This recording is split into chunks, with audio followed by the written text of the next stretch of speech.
I have an ult here. This ult can do something big.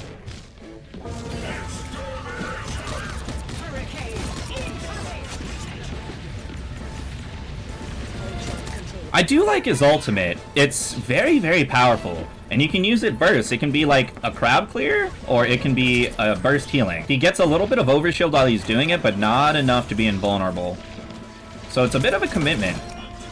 I like his ultimate. I like it a lot. It's very well designed. Alright, Marvel Rivals Chads, it's time to talk about Ultron. We just had the Season 2.5 update in Marvel Rivals. It's added the newest strategist hero to the game, and in my opinion, many of the pros have underestimated this hero. And that's pretty understandable, since he actually is a highly technical character. Not only does he fly through the air, but his healing is extremely limited. It's probably wrong to call him a support. He is truly a strategist. It's about picking your targets, proper timing, supporting your teammates. He reminds me a lot of a Luna Snow or a Mantis in this way. And the reason why I say that is because of the way his drones work. So you set his drones on your teammates, and they don't actually heal for that much individually. It's that your drone can produce shield. So if I press this shield cooldown, not only is it going to give me a shield, but it's also going to give them overshield. So what really matters is how you deploy your drones, who you send them out to. So functionally, he's a flying Luna Snow, because with Luna Snow, you want to be giving that snowflake to a duelist who's trying to dive in.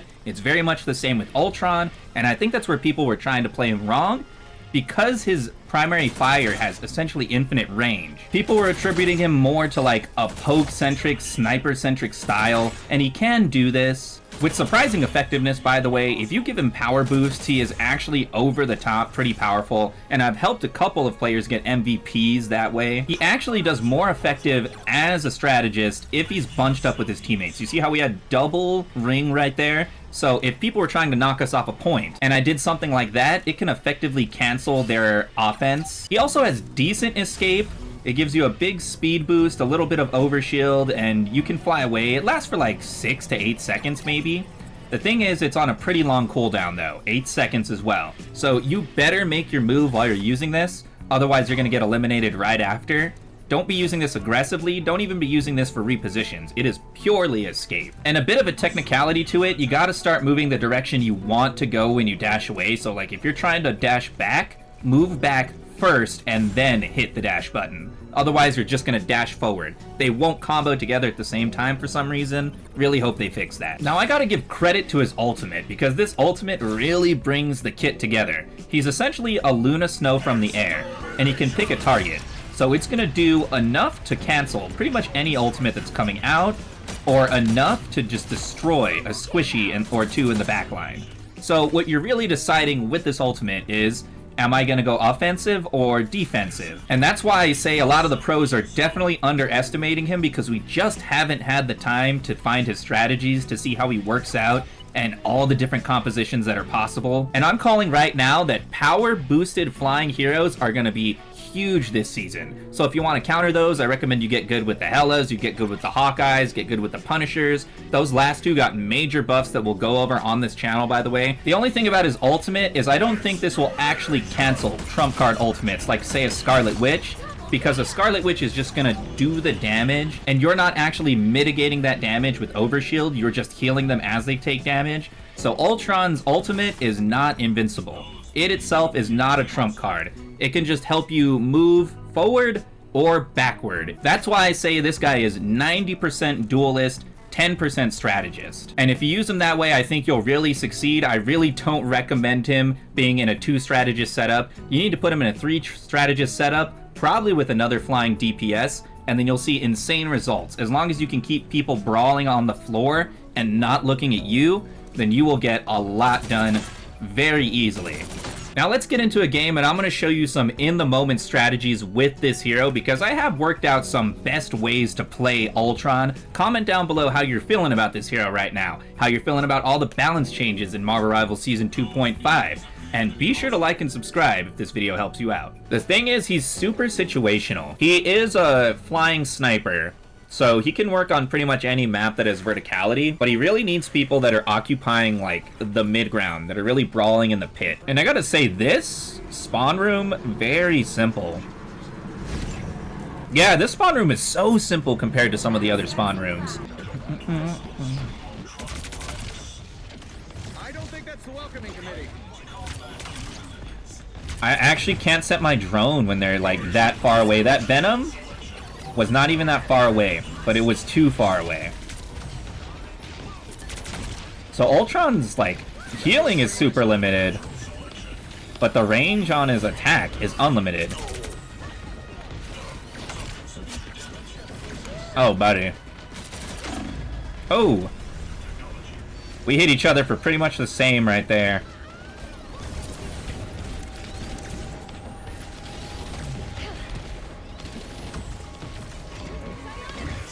Weird. Weird playstyle, actually. And the thing is, I don't feel like his map really matches him. At least this first part of his map. Oh, I look away for 1 second, get tangled out of the air. We do have the Iron Man synergy here, so it's actually going to improve our primary fire. So I think it's kind of like a Gambit move. Like right now. Oh. Ooh, this Venom.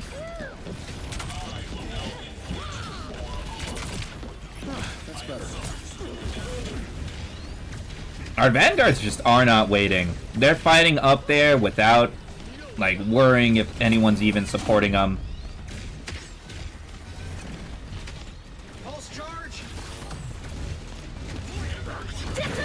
Like, bro is blissfully unaware that he's separated from his team. Oh my god. And because I stuck my neck out, I might die.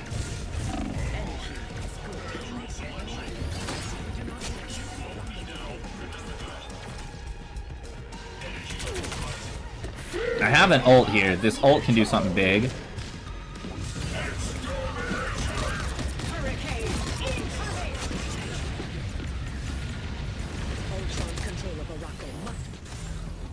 Nice.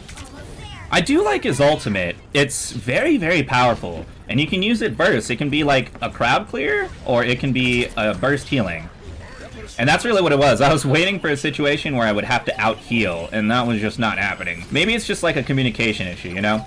There's some things about playing certain heroes. Like, if you have a Luna Snow on the team, everyone knows. Play around the Luna Snow. If you got an Ultron, no one knows what to do yet. Oh, that was perfectly timed.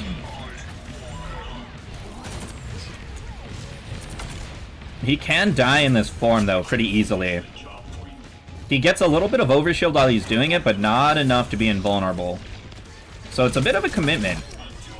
I like his ultimate. I like it a lot. It's very well designed. We gotta use this Iron Man stuff, though. Iron Man synergy will give us, like, a penetrating effect. So if we go here, and we start hitting like this...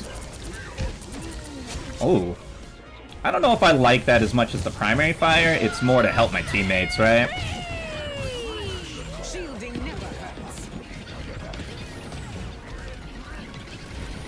I know you can damage this thing, but I can never kill that. Hold up, hold up.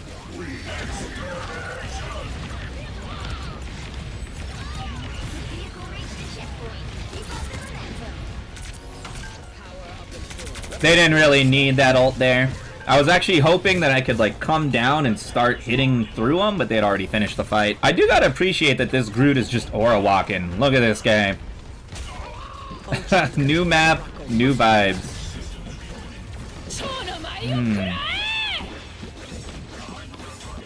Oof, oof. That is a huge Psylocke ult.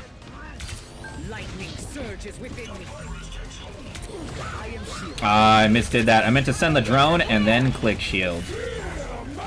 Oh no, we're dead. We're dead. They just got control there. There's nothing to say. They got... Oh.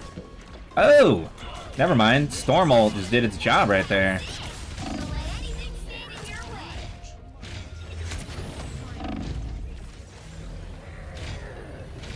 I'm almost dead. Oh, God. This Magneto actually pulled Shadow Clone Jutsu on me, bro. I thought he was the one that fell down into the pit.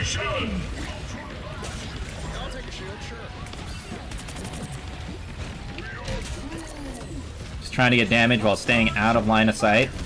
I mean, the thing is he's just not the best healer. I can't do anything more to help them survive except hit my drone. Once the drone's on them, that's it. and then it's just restricted by the shield. But I guess the real way to do it is to always put your drone on the front. If you put your drone on the front because the shield spreads across your drones, then that's like the best way to protect your people. 7.5 healing, that's not bad. 23 assists though. For this being like one of the first games I've had with Ultron, I think that was actually a decent one. Well, I guess now is the time to look at all the other stuff that's new besides Ultron. So they have this new thing called a combat chest, and it's pretty much just a second half of the season battle pass because it's gonna run out in 41 days, same time that this season is over and we go to season 3. And there's a premium and free track as well. And this is where you get that Emma Frost Make It Rain emote. Oh my god. Beautiful. But it's just straight up through daily experience, and there's a daily experience cap here. A Psylocke emote, that's on the premium track. This is also where you get the Future Foundation Mr. Fantastic. Alright, alright. Yeah, this one's huge. Everyone's been asking why, why Johnny Storm does not have a Future Foundation skin. Spoilers, he dies in that storyline. The whole reason there's a Future Foundation is because he dies. And then they have to bring Spider-Man on board. Just like they killed him with the update, he also dies in storyline. That's a crazy long MVP. And yeah, Spider-Man in the background like, I'm part of the Fantastic Four too. Magneto corrupted by Ultron. But ironically, they don't have a synergy. How much does this actually cost? $6.90. So that's like 2/3 of the cost of a battle pass. Not bad. I mean, the fact that you can earn way more stuff on this than you can in the regular battle pass for free. We also have the Cerebro Database 2 story. And again, split across 4 different sets of challenges. Gonna unlock over the course of 2 weeks. Can get the binary Arrow Hawkeye. Again, infected by Ultron. Ultron is just taking over all the Marvel heroes. The question is, how are they gonna solve it? I think there's some leaks out there, by the way, that Jean Grey is coming in Season 3. Some of the Hellfire Gala story stuff talks about how they need to get a primal force to defeat, what do they call it? The Null or the Void? I'm still thinking from Thunderbolts, but whatever they call the source of the Venom symbiotes. That happens on Clintar, because that's supposed to be what's going down next season.